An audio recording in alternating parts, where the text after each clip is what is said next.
इस वाले क्वेश्चन में हमारे सामने एक स्टेटमेंट दिया हुआ है और ये कह रहा है कि कैटलिस्ट जो है वो किसी रिएक्शन को ज़्यादा एक्सोथर्मिक बनाता है, और हमसे पूछ रहा है कि ये ट्रू है या फॉल्स है। ठीक। तो सबसे पहले हमें एक एक चीज़ का एक बार हम लोग थोड़ा ब्रीफ में मतलब जान लेते हैं। कैटलिस्ट कैटलिस्ट का क्या काम होता है? कैटलिस्ट का काम होता है कि किसी भी रिएक्शन को वो जो उसकी एक्टिवेशन एनर्जी होती है उसको कम कर देता है। मतलब वो एक अल्टरनेट पाथ जो है वो प्रोवाइड करता है ए से बी जाने का। और क्या करता है कैटलिस्ट, मतलब अगर एक्टिवेशन एनर्जी कम होगी तो वो बहुत जल्दी जो है ए से बी मतलब रिएक्टेंट से प्रोडक्ट तक जा सकेगा। तो वो टाइम जो है उसको भी कम करता है। वो ये कैटलिस्ट का काम हो गया। अब एक्सोथर्मी का क्या मतलब होता है? एक्सोथर्मी का मतलब होता है कि जो जैसे प्रोडक्ट है, मान लीजिए यहाँ पे प्रोडक्ट जो है कोई ऐसी रिएक्शन हो रही है, ए से ये बी जा रहा है। ठीक। तो मान लीजिए प्रोडक्ट का कोई एनर्जी प्रोडक्ट की है और ये है। तो अगर ये इन दोनों का प्रोडक्ट माइनस रिएक्टेंट का डिफरेंस जो है, अगर ये हमारा 0 से बड़ा है तो हम लोग कहते हैं कि ये वाला एंडोथर्मिक है।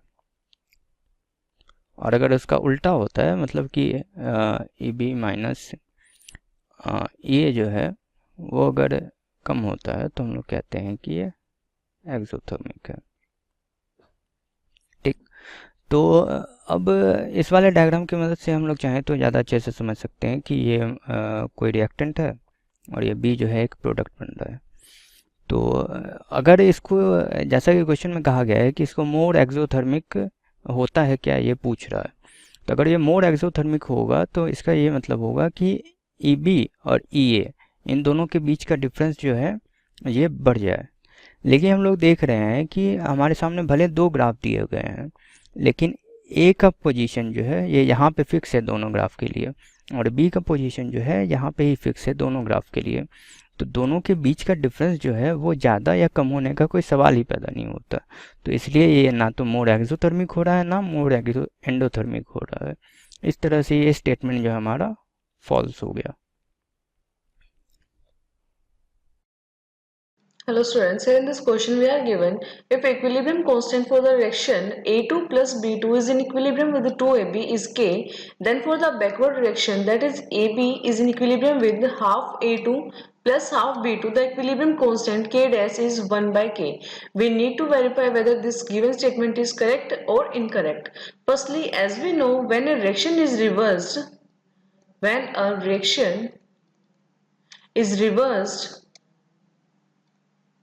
then the new equilibrium constant, that is K dash, will be equals to the reciprocal of original equilibrium constant. And when the reaction is multiplied by some constant value, when the reaction is multiplied by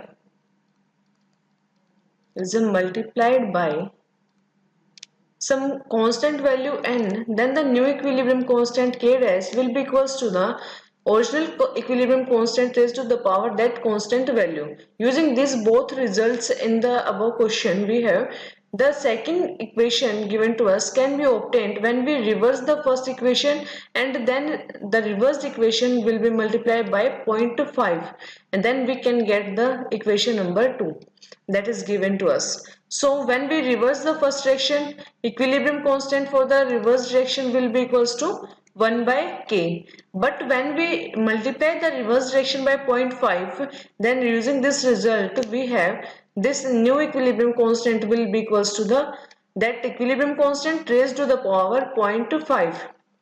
So overall it will be equals to under the root 1 by K. This will be the new equilibrium constant for the reaction we obtained after reversing and multiplying it by 0.5. So the given statement is incorrect. तो ये जो statement हमें दिया गया है इसमें कह रहा है कि लिक्विड और वेपर का कोई एक इक्विलिब्रियम है। ठीक, दोनों इक्विलिब्रियम पे है, और क्या रहा है कि प्रेशर जो है वो सडनली डिक्रीज कर दिया गया है, तो उसके बाद कूलिंग हो रही है। तो ये ट्रू है या फॉल्स है हमें पता करना है। ठीक है, तो हम लोग थोड़ा पता करते हैं। तो ये हमारा लिक्विड है, ये एक वेपर के साथ इक्विलिब्रियम में है। ठीक। तो अब क्या हो रहा है कि हमें पता है कि इक्विलिब्रियम में क्या होता है। तो लिक्विड और वेपर में क्या होगा कि ये दोनों चाहेंगे कि एक वेपर का जो है एक खास वेपर प्रेशर होगा, वो वेपर प्रेशर जो है मेंटेन्ड रहे। तो जब हम लोग सडनली क्या करेंगे, प्रेशर को अगर डिक्रीज़ कर देंगे तो ये इक्विलिब्रियम जो है ये थोड़ा डिस्टर्ब होने की मतलब स्थिति में आ जाएगा, थोड़ा सिचुएशन डिस्टर्ब होने की स्थिति में आ जाएगी।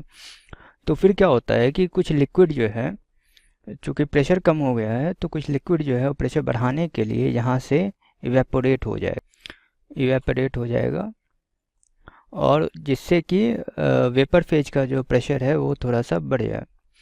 तो हमें पता है कि जब इवेपोरेशन होता है तो उसमें एनर्जी, तो इवेपोरेशन जो है वो एक एंडोथर्मिक प्रोसेस है। तो अब क्या हो रहा है कि अगर इसमें एनर्जी लगती है तो एनर्जी कहाँ से जाएगी, तो एनर्जी जाएगी हमारे सिस्टम से। तो मतलब कि सिस्टम से वो एनर्जी लेकर वेपराइज होगा, माइनस एनर्जी। और अगर हमारे सिस्टम से एनर्जी निकलेगी तो सिस्टम क्या होगा, कूल होगा। तो इसलिए ये स्टेटमेंट जो है ये ट्रू है कि अगर प्रेशर को कम कर दें तो उसके बाद कूलिंग ऑकर होती है। तो ये हमारा ट्रू हो गया।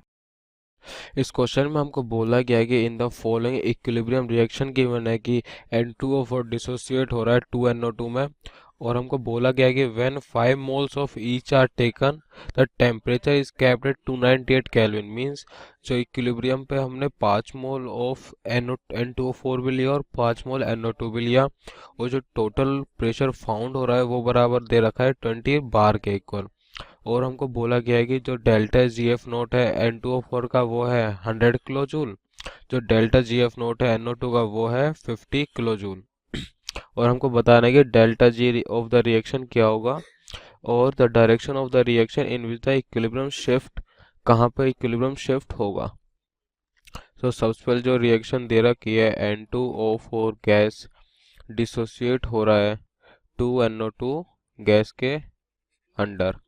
सो अपन जो जानते हैं कि जो डेल्टा जी का फॉर्मूला होता है वो होता है delta G naught of reaction minus 2.303 RT ln of Q P. So सबसे पहले हम क्यू पी निकाल लेते हैं गिवन रिएक्शन के लिए। सो क्यू पी हो जाएगा पार्शियल प्रेशर ऑफ NO2 का whole square divided by partial pressure of N2O4। So partial pressure of NO2 कैसे निकालेंगे, पार्शियल प्रेशर ऑफ NO2 हो जाएगा mole fraction of NO2 into total pressure. So mole fraction कितना है NO2 का, वो हो जाएगा 5/10, क्योंकि 5 मोल्स और टोटल मोल्स हैं 10, इंटू 20 का whole square divided by partial pressure of N2O4, वो हो जाएगा 5/10 इंटू 20। सो इसको सॉल्व करते हैं, 2 से ये गया 10 पे, और ये भी 2 पे गया, और ये गया 10 पे। तो क्यू पी हमारे पास आ जाएगा 10 बार के इक्वल, 10 बार। सो अपन अब निकाल लेते हैं delta G naught of reaction कितना होगा। So delta G naught of reaction हो जाएगा 2 into delta G F naught of NO2 minus delta G F naught of N2O4। So G F naught of NO2 कितना दे रखा है, वो भी बराबर दे रखा है 50 किलो जूल के इक्वल। सो 2 इंटू 50 माइनस 100 किलो जूल, वो बराबर आ जाएगा 0 के equal. So delta ji of the reaction कितना होगा, so delta ji of reaction हो जाएगा 0 माइनस 2.303 इंटू आर का वैल्यू अपन लिखते हैं 8.314 इंटू टेम्परेचर हमको गिवन है 298 केल्विन के बराबर। सो टेम्परेचर अपन लेंगे 298 kelvin into log of Q P, Q है 10। सो सॉरी इधर लॉग आएगा, ln नहीं आएगा।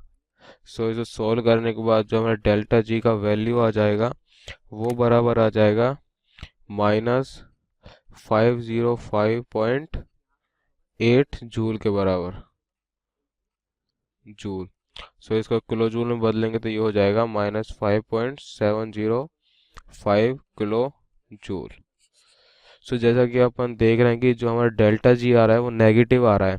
सो नेगेटिव आ रहा है तो जो हम साइन से बता सकते हैं कि ये रिएक्शन फॉरवर्ड प्रोसीड करेगी, मींस स्पॉन्टेनियस रिएक्शन है, फॉरवर्ड रिएक्शन। ठीक है। और इसी क्वेश्चन के सेकंड पार्ट में हमको पूछा गया है कि एक ग्राफ इस प्लॉट किया गया है for a real gas which follows van der Waals equation with PVM taken on Y axis and P on X axis. So जैसा कि हम जानते हैं वॉन डेर वाल इक्वेशन होता क्या है। वॉन डेर वाल्स इक्वेशन होता है P plus A by V M square into V M minus B बराबर होता है आर टी के। सो हम थोड़ा इसको एक्सपेंड करते हैं। P V M minus P B plus A by V M minus of A B बराबर आएगा आर टी के। सो जो हमारा पी वी एम बराबर आ जाएगा R T plus P B minus A by V M, और ये भी A B by V M square आएगा इधर। So plus A B by V M square. जैसा कि क्वेश्चन में हमसे पूछा गया है कि हमको इंटरसेप्ट निकालना है। सो फॉर इंटरसेप्ट अपन पुट कर देंगे pressure is equal to 0, pressure बराबर 0। अगर हम प्रेशर बराबर 0 पुट कर रहे हैं तो जो हमारा मोलर वॉल्यूम हो जाएगा वो बराबर हो जाएगा वो इन्फिनिटी के इक्वल। सो पीवीएम हमारा बराबर आ गया। सो अगर मोलर वॉल्यूम हमारा इन्फिनिटी के इक्वल है तो हमारा ये वाले टर्म्स नेगलेक्ट कर देंगे, तो पीवीएम बराबर आ जाएगा आर टी प्लस पीबी के इक्वल। सो इस गिवन इक्वेशन से अपन देखें तो जो हमारा इंटरसेप्ट बराबर आ जाएगा आर टी के इक्वल, और जो स्लोप होगी उस प्लॉट की वो आ जाएगा बी के इक्वल। Thank you. ये हमारे रिक्वायर्ड आंसर्स होंगे इस क्वेश्चन के लिए। Thank you.